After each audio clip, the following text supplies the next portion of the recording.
student, I am Dr. Murail Lal Vaid, lecturer PG Department of Commerce and Business Management, Pola University, Chairs। अभी मैं M.Com Sem 1 की video class ले रहा हूँ, subject है financial management. इसको B.Com Sem 5 वाले स्टूडेंट भी इसको देख सकते हैं, उनका भी ये टॉपिक है। और मैं कैपिटल बजटिंग पढ़ा रहा था, पहले 2 वीडियो कैपिटल बजटिंग की थ्योरी पे लिया, फिर उसके बाद 2 वीडियो का मैंने ARR पे ले लिया प्रैक्टिकल। आज ये इसका कैपिटल बजटिंग का 5वां वीडियो है, जिसमें हम लोग पेबैक पीरियड मेथड पे जाएंगे। आज हमारा टॉपिक होगा पेबैक मेथड। तो पेबैक पीरियड या पेबैक मेथड क्या है? जब हम इन्वेस्टमेंट करते हैं किसी भी प्रपोजल, किसी प्रोजेक्ट में, तो उसका मूलधन राशि जो हमने इन्वेस्टमेंट किया है वो हमको कब तक वापस होगी, इसी को हम लोग पेबैक पीरियड कहते हैं। जब वो वापस हुआ, सपोज कीजिए हमने 5 लाख रुपए लगाया और हमको हर लाख 1 लाख रुपए का कैश फ्लो आ रहा है, मतलब नेट प्रॉफिट आ रहा है, तो हम बोलेंगे कि मेरा 5 साल में 5 लाख रुपए रिकवर होगा, तो मेरा पेबैक पीरियड 5 लाख हो। मतलब जिस प्रोजेक्ट में जितना हमने मूलधन लगाया, जो हमने प्रिंसिपल वैल्यू लगाया, जो उसका कॉस्ट लगा, वो जब तक रिकवर नहीं होता वहां तक, तब तक हम उसके प्रॉफिट को गणना करेंगे और सब जोड़ के तब हम लोग देखेंगे कि किस पीरियड तक वो पैसा वापस हो। वो पीरियड पेबैक पीरियड कहलाता है। तो उसके बाद भी प्रॉफिट आते रहेगी, जो पोस्ट पेबैक पीरियड कहलाएगा। तो अभी हम लोग पेबैक पीरियड के बारे में समझेंगे। तो पेबैक पीरियड एक मेथड होता है कैपिटल बजटिंग में, जो ट्रेडिशनल मेथड में आता है। ट्रेडिशनल मेथड में 2 मेथड होता है, एक ARR जो हमने पढ़ लिया, और दूसरा मेथड होता है ये पेबैक पीरियड मेथड। ये भी ट्रेडिशनल मेथड है, इसमें भी हम लोग को ट्रेडिशनल अप्रोच को ही लेकर चलना है। तो अभी मैं आप लोग को ये बता देना चाहूँगा कि ये जो पेबैक पीरियड होता है, इसको निकालने के लिए जो फॉर्मूला यहाँ पे देख रहे हैं आप, payback method investment divided cash flow, केवल कैश फ्लो भी लिखा रहता है, कहीं रिटर्न्स भी लिखा रहता है, लेकिन मैं आपको समझाने के लिए लिखा हुआ investment divided annual cash flow after tax but before depreciation. इसका मतलब क्या हुआ कि हम लोग सबसे पहले प्रॉफिट से डेप्रिसिएशन को तो घटाएंगे, फिर net profit after depreciation before tax आएगा, उससे टैक्स को घटाएंगे, उसके बाद हम फिर से डेप्रिसिएशन को जोड़ देंगे, तभी हमारा एनुअल कैश फ्लो आएगा। डेप्रिसिएशन को फिर से क्यों जोड़ते हैं, उसके पीछे कारण ये है कि depreciation is a not cash expenditure, वो कैश का खर्चा नहीं है, और हमको कैश फ्लो जानना है कि पैसा कब मेरा वापस आएगा।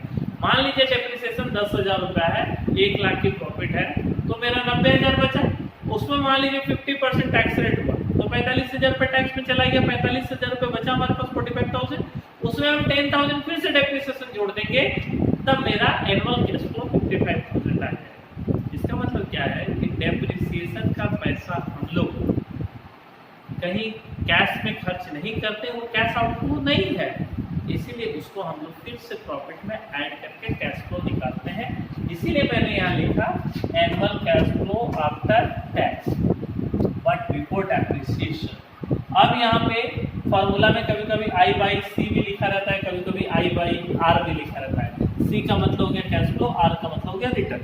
अब एक नॉर्मल एक क्वेश्चन पे अगर हम लोग चलते हैं, तो देखिए if the cost of A project is 2,75,000, एक प्रोजेक्ट का कॉस्ट कितना है 2,75,000 and the firm receive A net annual cash flow 1,10,000, 1,10,000 रुपया हमारा एनुअल कैश फ्लो है। यहाँ एनुअल कैश फ्लो दिया है, मतलब हम ये मान लेंगे कि ये after tax but before depreciation है। Find out the payback period.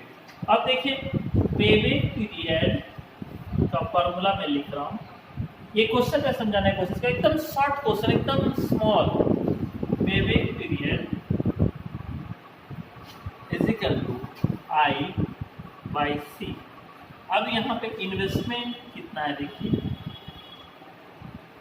Investment बराबर हो गया हमारा 2,75,000, 2,75,000 का प्रोजेक्ट है, और हम लोग का इन्वेस्टमेंट हो गया 2,75,000, और C कैश फ्लो हमारा कितना आ रहा है 1,10,000। अब हम लोग इस फॉर्मूला में इसको I/C में हम लोग लिखते हैं 2,75,000 डिवाइडेड 1,10,000 जब इसको हम लोग डिवाइड करेंगे 1,10,000 को,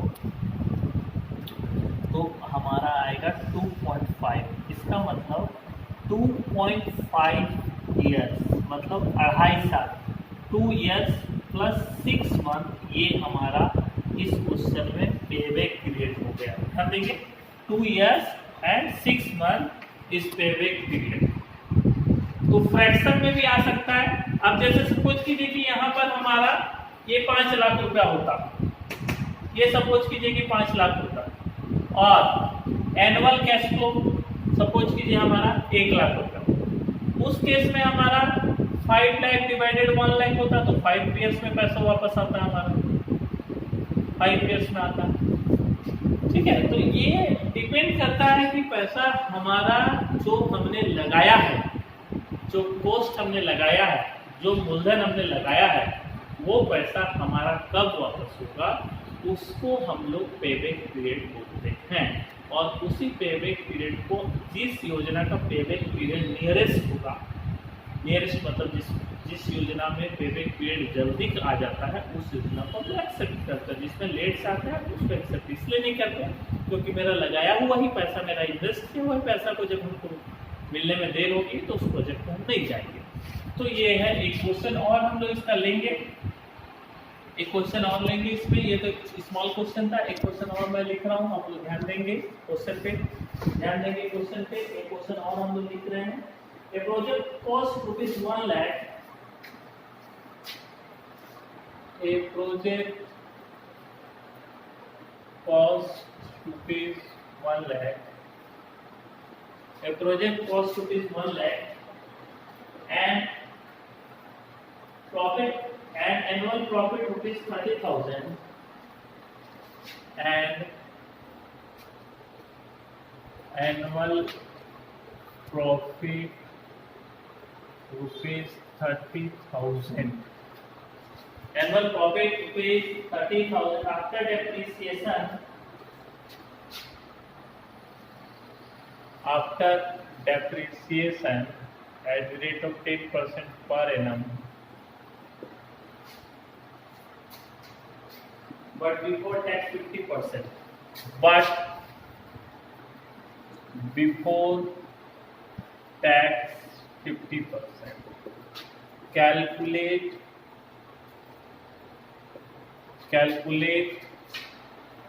payback period. Calculate payback period. इस क्वेश्चन में अब हम लोग को डेप्रिसिएशन के बारे में भी बोला है, ठीक है, और क्वेश्चन में दे दिया है एनुअल प्रॉफिट 30,000 आफ्टर डेप्रिसिएशन। हम लोग को एनुअल प्रॉफिट आफ्टर डेप्रिसिएशन दे दिया, इसको हम लोग निकालेंगे। पहले लिखेंगे प्रॉफिट बिफोर टैक्स, जो क्वेश्चन में अवेलेबल है हमारे पास, प्रॉफिट बिफोर टैक्स हमारे पास अवेलेबल है 30,000, लेस 50% टैक्स है, लेस 50% इनकम, 50% टैक्स, तो 50% इसका 30,000 इंटू 50 डिवाइडेड 100, ये आ जाएगा आधा इसका 15,000, 15,000 हो गया। ये आ गया net profit, net profit after tax, profit after tax, profit after tax. अब इसमें चूंकि हमने डेप्रिसिएशन को पहले घटा दिया होगा, अब इसमें हम लोग डेप्रिसिएशन को ऐड करेंगे। ऐड क्यों ऐड करेंगे इसके बारे में मैं फिर से आपको बता देता हूं। डेप्रिसिएशन इसलिए ऐड होगा क्योंकि डेप्रिसिएशन के बाद का ही प्रॉफिट में फिर टैक्स लगता है, इसका मतलब डेप्रिसिएशन इसमें से घटा हुआ है, और डेप्रिसिएशन से कहीं भी कैश आउटफ्लो नहीं होता है, ये कैश एक्सपेंडिचर नहीं है, इसीलिए इसको हम लोग फिर से नेट प्रॉफिट आफ्टर टैक्स में जोड़ के कैश इनफ्लो निकालते हैं। तो अब हम लोग ऐड करेंगे इसमें depreciation at the rate of 10% per annum. तो 10% किस पे लगेगा, प्रोजेक्ट कॉस्ट पे लगेगा, तो 1 लाख का 10% प्रोजेक्ट कॉस्ट पे डेप्रिसिएशन हम लोग को लगेगा। तो डेप्रिसिएशन जब लगेगा तो ये कितना होगा 10,000, अब हमारे पास कितना आ गया, 25,000 आ गया एनुअल कैश फ्लो, जो हमको जरूरत है, जिसको हम लोग बोल सकते हैं net profit after tax but depreciation add back, depreciation added back, depreciation को हम लोग एड बैक कर देंगे। ये आया 25,000। अब हम लोग इसके पेबैक पीरियड को निकाल पाएंगे, तो फिर से फॉर्मूला में आएंगे, ध्यान देंगे, payback period is equal to investment divided cash flow. Investment इस क्वेश्चन में 1,00,000 रुपए है और कैश फ्लो आया 25,000, तो ये हमारा 4 ईयर पेबैक हो गया। पेबैक पीरियड हमारा इस क्वेश्चन में कितना हो गया, 4 इयर्स हो गया है। इस पेबैक पीरियड को हम लोग ध्यान देंगे। तो इस तरह से ये इस छोटा क्वेश्चन हुआ, लेकिन मैं ये आपको समझाने की कोशिश कर रहा हूँ कि डेप्रिसिएशन क्यों ऐड हो रहा है। इसीलिए पर्टिकुलर ये क्वेश्चन को मैंने लिया था, जिसमें डेप्रिसिएशन के बाद का प्रॉफिट अवेलेबल था और उससे हम लोगों ने टैक्स घटाया, और टैक्स घटाने के बाद हम लोग ने उसमें फिर से क्या कर दिया, डेप्रिसिएशन को ऐड कर दिया। खैर ठीक है, तो ये क्वेश्चन में हम लोगों ने ये समझा कि डेप्रिसिएशन का इसमें क्या भूमिका। अब मैं एक क्वेश्चन और आपको बताऊंगा, आप ध्यान देंगे इधर। अभी मैं इस तरफ वाले क्वेश्चन को मिटा देता हूँ और एक नया क्वेश्चन लिखता हूँ, उसको मैं फिर आपको बताता हूँ। नया क्वेश्चन ध्यान देंगे, एक क्वेश्चन हम लोग उसमें लिखेंगे और उसको आपको बताएंगे। क्वेश्चन नंबर 3 मान के चलिए। इस वीडियो में एक और क्वेश्चन मैं बता दूं आपको, ताकि आपको समझने में दिक्कत ना हो। ध्यान देंगे, उधर देखते रहेंगे क्वेश्चन पे।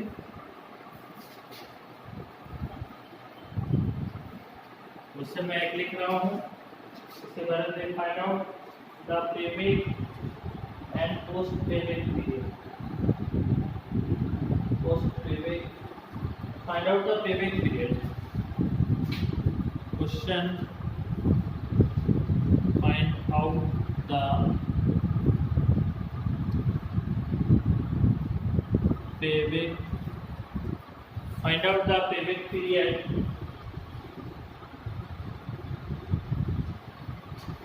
and post payback profit, post payback profit for machine Y। Machine Y के लिए हम लोग को निकालना फॉर मशीन Y। ईयर है और कैश इनफ्लो दिया हुआ, ध्यान देंगे। ईयर अवेलेबल 1 2 3 4 5, ये हमारे पास ईयर अवेलेबल है। और इसमें हम लोग को कैश इनफ्लो दिया गया है, ध्यान देंगे। डायरेक्ट कैश इनफ्लो लिख देना, कैश फ्लो दिया हुआ है इसमें, ध्यान देंगे। कैश फ्लो हमारा है 40 50 20, 40,000 50,000 20,000, 40 50 20 30 and 15, 30,000 and 15,000, 15,000। ये हमारा cash flow. This is for first year, second year, third year, fourth year and 5th year. ये हमारा कैश फ्लो दिया गया है, कैश फ्लो दिया गया है, इस पे ध्यान देंगे अभी हम लोग। कैश फ्लो के बाद, इसके बाद कैश फ्लो में हम लोग, अब इसको हम लोग सॉल्यूशन करेंगे, पेबैक मेथड में निकालेंगे। पेबैक पीरियड इसका क्या है, तो अब इसको हम लोग कॉलमर फॉर्म में बनाते हैं, ध्यान देंगे। Year cash flow, cumulative cash flow, कि कब हमारा कुमुलेट होके कितना रुपया हम लोग को वापस हो जाएगा। एक मशीन का जो कॉस्ट है, वो मशीन का इनिशियल इन्वेस्टमेंट मैं लिखना भूल गया यहाँ पे। इन्वेस्टमेंट ₹1,10,000 है क्वेश्चन में, उस मशीन वाई का कॉस्ट इन्वेस्टमेंट 1,10,000 हमारा कब वापस हो जाएगा। तो देखिए ईयर 1 2 3 4 एंड 5, तो year 1 40,000, year 2 50,000, year 3 20,000, year 4 30,000, year 5 15,000। तो ये अब हम लोग कैश फ्लो को यहाँ लिखे कुमुलेटिव में 40,000, 50 90,000 और जैसे ही 20,000 हम लोगों ने जोड़ा, ध्यान दीजिएगा यहां पर हम लोग का 1,10,000 आ गया, आया कि नहीं आया? तो ये हमारा जो 3 years is equal to payback period हो गया।